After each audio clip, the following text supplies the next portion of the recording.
আজকে যে জিনিসটার উপরে ক্লাস হবে সেটা হচ্ছে সলিসিজম, যেটাকে স্টেটমেন্ট অ্যান্ড ক্যালকুলেশনও বলা হয়, বাংলায় বিবৃতি ও সিদ্ধান্ত। প্রত্যেকটা সরকারি চাকরির পরীক্ষায় এই বিবৃতি এবং সিদ্ধান্ত থেকে দুটো কোশ্চেন দেবেই দেবে, এটা মাস্ট।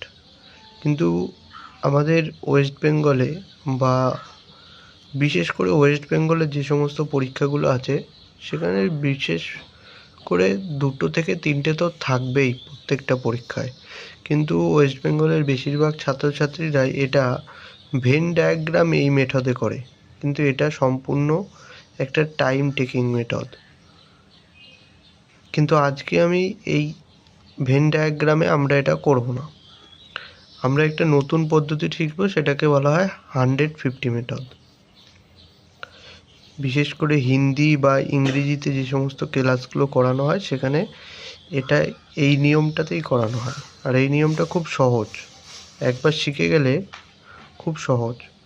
ওয়েস্ট বেঙ্গলে খুব কম টিচারই আছে যারা এই 150 মেথডে এই সলিসিজম করিয়েছেন, কিন্তু তাদের ভিডিও আমি দেখেছি, কিন্তু তারা এতটাই লেন্দি করেছে ভিডিওটা যে ছাত্রছাত্রীরা কিছু বুঝতেই পারেনি।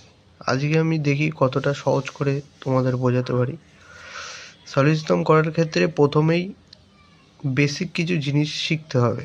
সেটা হচ্ছে, যদি বলে দেয় সব বা অল, ইংরেজিতে যদি অল বলে, বাংলায় যদি সব লেখা থাকে, তাহলে তার মান হবে 150। আমি প্রত্যেকটার সাথে এক একটা উদাহরণ দিয়ে বোঝাবো।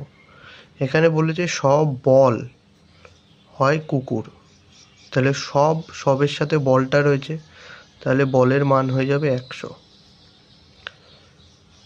সব আছে, তার মানে প্রথম যে জিনিসটা থাকবে সেটার মান হবে 100, আর পরে যে জিনিসটা থাকবে সেটার মান হবে 50।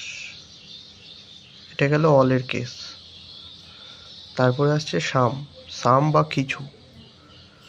কিছুর ক্ষেত্রে প্রথম যে ইউনিটটা থাকবে, যেমন এখানে আছে কিছু পাখি হয় বক, তাহলে এখানে প্রথম ইউনিট পাখি, সেকেন্ড ইউনিট বক, তাহলে প্রথম ইউনিটের মানও হবে 50, পরের ইউনিটের মান হবে 50। তারপরে আসছে নো বা না এর ক্ষেত্রে দুটো ইউনিট, এখানে আছে কোনো বলই ব্যাট নয়, তাহলে প্রথম ইউনিট হচ্ছে বল, পরের ইউনিট হচ্ছে ব্যাট। তাহলে নো বা না যেটাই দেখব, তাহলে আমি ধরে নেব দুটো ইউনিটের মান হবে 100। আর দুটো জিনিস আছে, সেটা হচ্ছে সাম নট। কিছু পেন হয়, কিছু পেন পেন্সিল নয়, তাহলে সামের মান সবসময় 50 আর নটের মান সবসময় 100। তাহলে এখানে প্রথম ইউনিট হচ্ছে পেন আর পরের ইউনিট পেন্সিল, তাহলে প্রথম ইউনিটের মান হয়ে যাবে 50 এবং পরের ইউনিটের মান হয়ে যাবে 100। আরেকটা এটা খুব কম থাকে, এটা হচ্ছে অনলি বা শুধুমাত্র। এখানে বলছে শুধুমাত্র হাঁসগুলি বক, তাহলে প্রথম ইউনিটটা হচ্ছে হাঁস আর পরের ইউনিট বক। অনলির ক্ষেত্রে কি হয়, প্রথম ইউনিটটা 50 হয় আর পরের ইউনিটটা 100 হয়। সাম নট আর অনলি একই, এটা মাথায় রাখতে হবে, এই দুটো একই। সাম নট যা, অনলিও তাই, দুটো একই। এটা গেল প্রথম পার্ট। আমি মোট 4টে পার্টে সলিসিজমের যে বেসিক নিয়মগুলো আছে সেগুলোকে 4টে পার্টে ভাগ করেছি, এক এক করে 4টে পার্ট আমি শিখিয়ে দেবো। এটা গেল 1 নম্বর পার্ট। এবার আসছি 2 নম্বর পার্টে। 2 নম্বর পার্টে কি বলা হয়েছে ভালো করে বুঝতে হবে। যদি দুটি স্টেটমেন্ট, এর মধ্যে একটিতেও মাইনাস কাকে বলে, যদি আমি ব্র্যাকেটের মধ্যে দিয়ে দিয়েছি, যদি স্টেটমেন্ট বা সিদ্ধান্তের মধ্যে কখনো না, নো বা নট এই কথাগুলো দেখো, তাহলে বুঝে নেবে সেটা নেগেটিভ স্টেটমেন্ট। আর কিছু, সব এগুলো থাকলে সেগুলো পজিটিভ স্টেটমেন্ট। তাহলে এখানে বলেছে যদি স্টেটমেন্টের মধ্যে একটিও, দুটি স্টেটমেন্ট থাকতে পারে, তিনটে থাকতে পারে, চারটে থাকতে পারে, সেই চারটের মধ্যে যদি কোনো একটা স্টেটমেন্টে নো বা নট থাকে, তাহলে সব কটা স্টেটমেন্টের মধ্যে যে রেজাল্ট বেরোবে সেই রেজাল্টগুলো সর্বদা নটেই আসবে বা নেগেটিভ আসবে, তার রেজাল্ট সর্বদা নেগেটিভ আসবে। এবার আমি একটা উদাহরণ দিয়ে বোঝাই। যেমন এখানে বলেছে নো পেন আর পেন্সিল। নো পেন মানে এখানে পেন একটা ইউনিট, পেন্সিল একটা ইউনিট। নো আছে, তার মানে দুটোর মানই 10, এই 100, আগের নিয়মে বোঝালাম। তারপরে রয়েছে অল, পেন্সিল আর মার্কার্স। তাহলে অল থাকলে প্রথম ইউনিটের মান আমি বলেছি 100 ধরবো, আর পরের ইউনিটের মান ধরবো 50। এবার এখানে একটা স্টেটমেন্ট আমার নেগেটিভ চলে এসছে, তার মানে এই দুটোর মধ্যে সম্পর্ক হয়ে, রিলেশান হয়ে, যে এগুলো হচ্ছে সিদ্ধান্ত, এদের মধ্যে রিলেশান হয়ে, এগুলো হচ্ছে বিবৃতি, এদের মধ্যে রিলেশান হয়ে যে স্টেটমেন্টগুলো বেরোবে, যে সে সিদ্ধান্তগুলো বেরোবে, সেগুলো সবকটাই আমার হবে হচ্ছে নেগেটিভ। নেগেটিভ মানে তাতে নো বা নট থাকবে, নেগেটিভ মানে তাতে নো বা নট কথা থাকবে। এটা গেল 2 নম্বর পার্টের একটা অংশ। 2 নম্বর পার্টের আরও একটা অংশ আছে।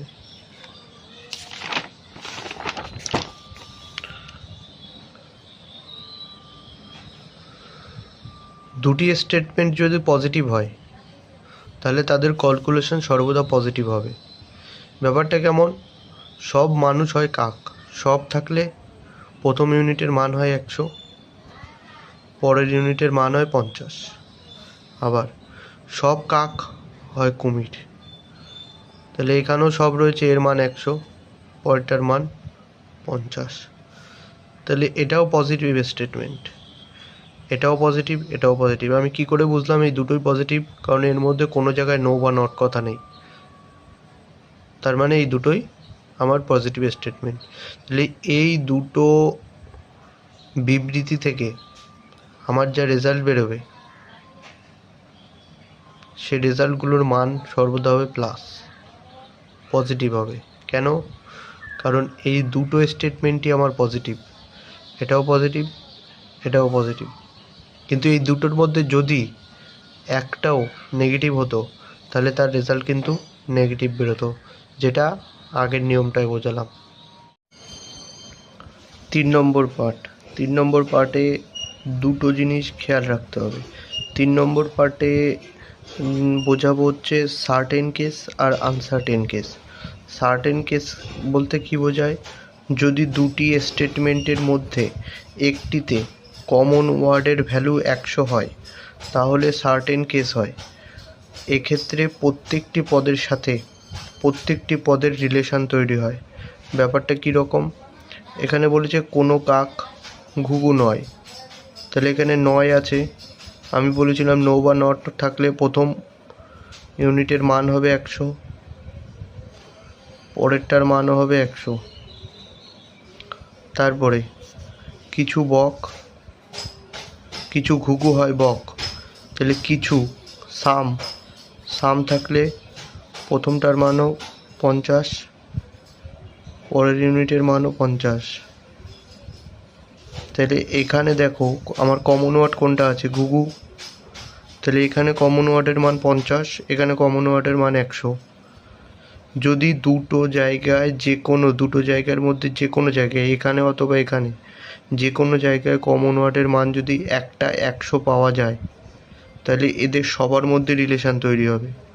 কাকের সাথে বকের রিলেশান তৈরি হবে, ঘুঘুর সাথে কাকের রিলেশান তৈরি হবে, এই ঘুঘুর সাথে বকের রিলেশান তৈরি হবে, ঘুঘুর মধ্যে রিলেশান তৈরি হবে, সব রিলেশান তৈরি হবে যদি দুটো স্টেটমেন্টের মধ্যে যে কোনো একটা জায়গায় কমন ওয়ার্ডের মান 100 থাকে।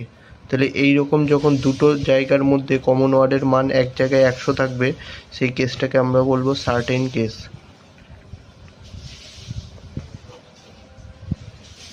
সার্টেন কেস, এটা গেল সার্টেন কেস। এবার আছে আনসার্টেন কেস। আনসার্টেন কেস কি? যদি দুটি স্টেটমেন্টের মধ্যে একটিতেও কমন ওয়ার্ডের ভ্যালু 100 না হয়, তাহলে আনসার্টেন কেস হয়।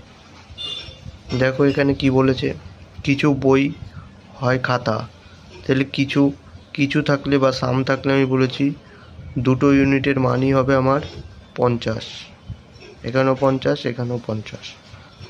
তারপরে কিছু খাতা হয় আম, তাহলে এখানেও কিছু রয়েছে মানে সাম আছে, সাম থাকলে আমি বলেছি প্রথমটার মানও 50, পরেরটার মানও 50। 1 নম্বর পার্ট 1-এ শেখানো এগুলো। এবার দেখো কমন ওয়ার্ড কী আছে এর মধ্যে, খাতা হচ্ছে কমন ওয়ার্ড, এখানে কমন ওয়ার্ডের মান 50, এখানেও 50, একটাতেও 100 নেই কমন ওয়ার্ডের মান, তাহলে সেই ক্ষেত্রে হবে আনসার্টেন কেস। এবার আনসার্টেন কেস কি হবে, যখন কমন ওয়ার্ডের মান কোনোটাতেই 100 থাকবে না, তখন হবে আনসার্টেন কেস।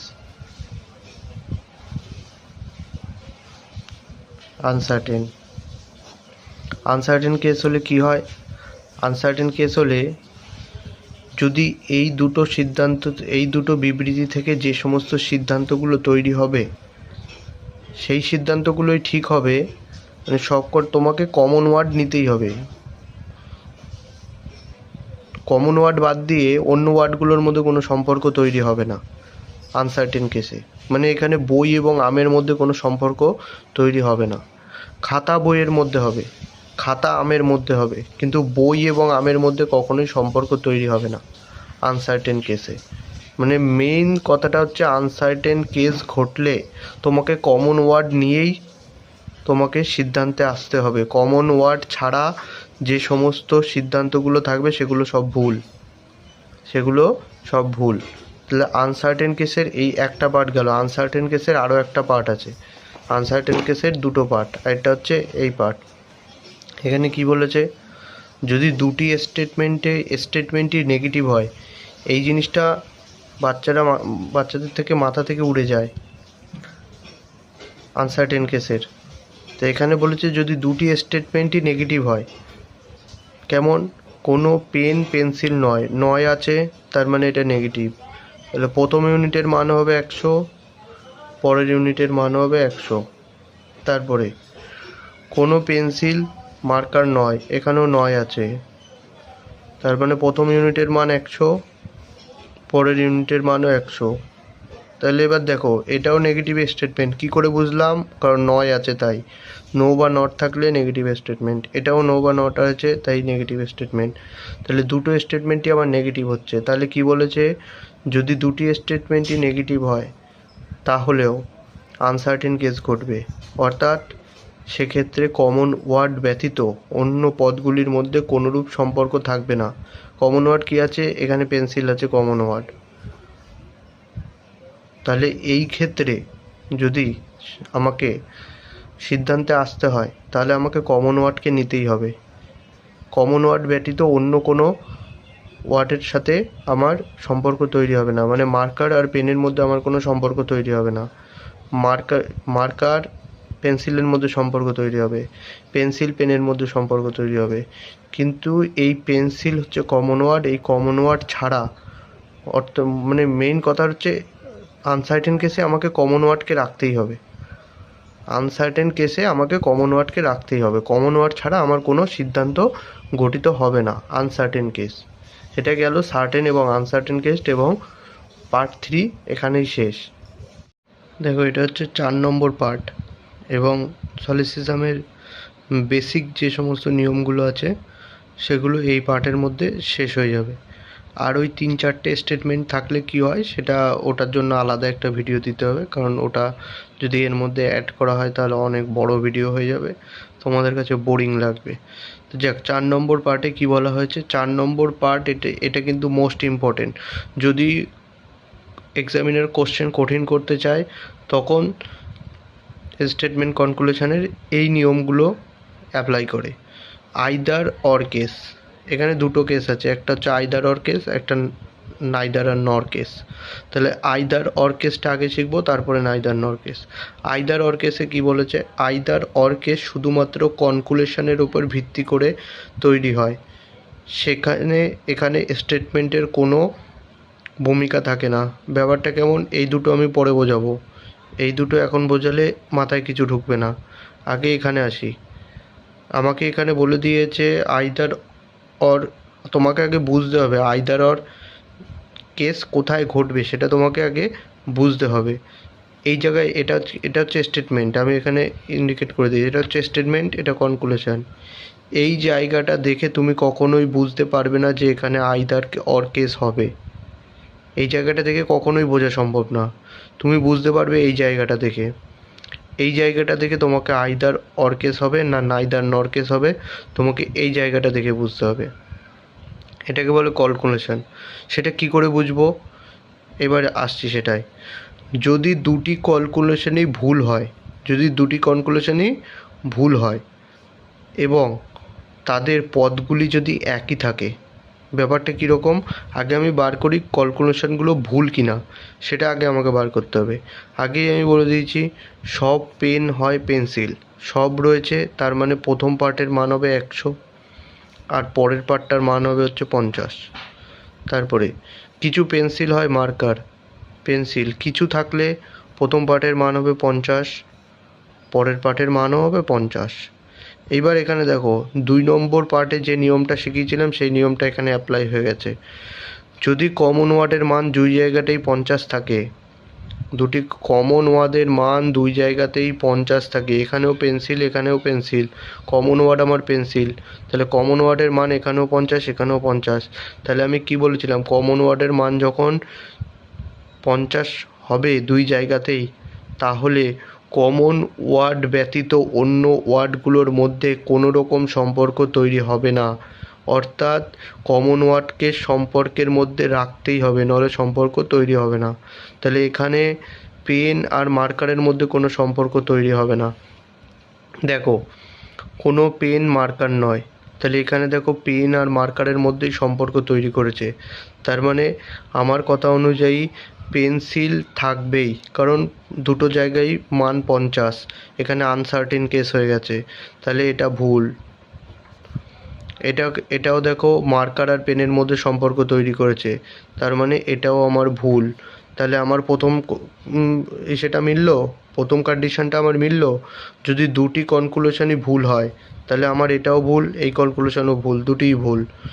এবং যদি তাদের পদগুলি একই থাকে, পদগুলি একই থাকে মানে এখানেও দেখো পেন আছে, এখানেও মার্কার আছে, এখানেও মার্কার আছে, এখানেও পেন আছে, আগে পিছে থাক কোনো সমস্যা নেই, কিন্তু পেন আর মার্কার দুই জায়গাতেই আছে। তাহলে এই দুটো কন্ডিশন যখন ফুলফিল করবে কনক্লুশনে, নট স্টেটমেন্টে, তখনই আমার আইদার অর কেস হবে।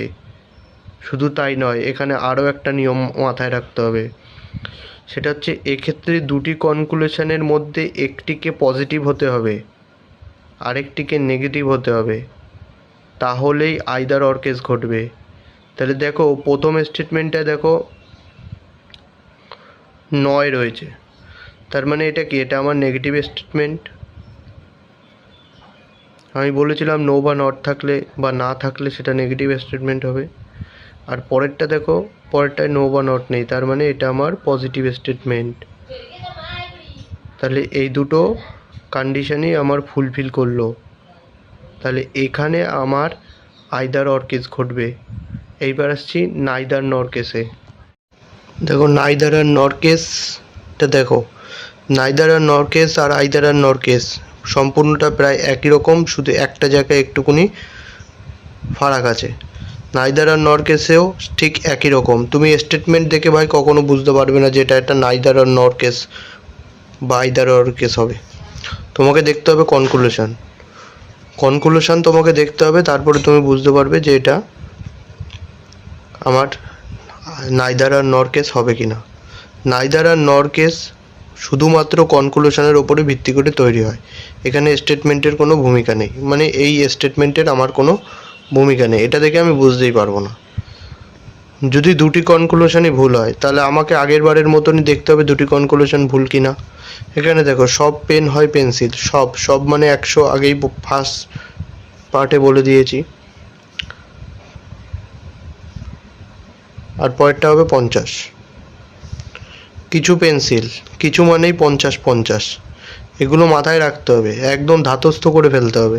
3-4 বার দেখবে এমনি ধাতস্থ হয়ে যাবে, তারপরে আমি যখন প্র্যাকটিস করাবো তখন আরও ক্লিয়ার হয়ে যাবে। তাহলে এখানে দেখো কমন ওয়ার্ড সেই আনসার্টেন কেস হয়ে গেছে, দু জায়গাতেই কমন ওয়ার্ডের মান 50, তার মানে এটা আমার আনসার্টেন কেস হয়ে গেছে। আর আনসার্টেন কেসের নিয়ম কি, কমন ওয়ার্ড যেটা আছে সেটাকে নিয়েই আমার সম্পর্ক তৈরি করতে হবে, নইলে আমার কোনটার মধ্যে সম্পর্ক তৈরি হবে না। পেন্সিলকে আমাকে রাখতেই হবে, তার মানে আমাকে পেন আর মার্কারের মধ্যে আমার কোনো সম্পর্ক তৈরি হবে না। এখানে দেখো কোনো পেন মার্কার নয়, পেন মার্কার, তাহলে এখানেও পেন এখানেও মার্কার, তাহলে আমাকে পেন্সিলকে রাখতেই হবে, অন্য দুই পদের মধ্যে কোনোরূপ সম্পর্ক তৈরি হবে না, তাহলে এটাও ভুল। এখানেও দেখো পেন মার্কার, তাহলে এটাও আমার ভুল। তাহলে এইবার কি হবে, এইবার হচ্ছে সেকেন্ড কন্ডিশন, এবং তাদের পদগুলি একই থাকতে হবে। দেখো এখানেও পেন এখানেও মার্কার, এখানেও মার্কার এখানেও পেন। আগেরটাই বলেছি আগে পিছিয়ে থাকলে কোনো সমস্যা হবে না, দুটো পদ একই থাকলেই হবে, সে আগে থাক পরে থাক কোনো সমস্যা নেই। 3 নম্বর কন্ডিশন, তাহলে আমার দুটো কনক্লুশন আমি ভুল পেয়ে গেলাম, তাহলে এখানে আমার হয় আইদার আর অর কেস হবে, নয় নাইদার আর নর কেস হবে। এবার আইদার অর হবে না নাইদার নর হবে সেটা আমি কি করে বুঝবো, সেটা বুঝতে গেলে এই 3 নম্বর রুলসটা ফলো করতে হবে। এক্ষেত্রে দুটি কনক্লুশনের দুটিকেই নেগেটিভ হতে হবে। আগেরটাই কী ছিল, আইদার অরে ছিল একটা নেগেটিভ একটা পজিটিভ, কিন্তু নাইদার আর নর হতে গেলে আমাকে দুটোই নেগেটিভ হতে হবে। দেখো প্রথম কনক্লুশন এখানে 9 আছে, 9 মানে এটা নেগেটিভ, নো বা না নট এসব থাকলে নেগেটিভ। দ্বিতীয়টার ক্ষেত্রেও এখানে 9 রয়েছে, তার মানে এটাও নেগেটিভ, তাহলে এই দুটোই আমার নেগেটিভ হলো এবং দুটো কনক্লুশনে আমার ভুল, তাহলে এখানে আমার নাইদার আর নট অ্যাপ্লাই হবে। এগুলো এখানে আমার ক্লাস শেষ হলো। আশা করি স্টেটমেন্ট কনক্লুশনের মধ্যে আর কোনো সমস্যা থাকবে না। এই পদ্ধতিটা অনেকের কঠিন মনে হতে পারে, কিন্তু সেটা প্রথমে মনে হবে, কিন্তু 3-4 বার যখন সে দেখে বিষয়গুলো ধাতস্থ করে ফেলবে না, তখন পেন পেন্সিল ছাড়া অ্যান্সার হবে। কিন্তু ভেন ডায়াগ্রাম যদি কেউ করতে যায় ভাই, তার যখন 4-5খানা কনক্লুশন দিয়ে দেবে, স্টেটমেন্ট দিয়ে দেবে, তখন সে এরকম গোল, এর সাথে এর সম্পর্ক, এইটা মাঝখানে পড়েছে, এটা তারপরে এইটার সাথে এটা আলাদা সম্পূর্ণ, এইভাবে আঁকতেই না অনেক সময় চলে যাবে। আর যখন তুমি এই জিনিসগুলো ধাতস্থ করে ফেলবে, তখন আর তোমার এগুলো দেখলেই অ্যান্সার হয়ে যাবে, দেখলেই সে যখন আমি প্র্যাকটিস করাবো তখন দেখবে দেখা মাত্রই অ্যান্সার হয়ে যাচ্ছে। ভিডিওটা লাইক করে কমেন্ট শেয়ার এবং চ্যানেলটাকে সাবস্ক্রাইব করে নেবে। Thank you.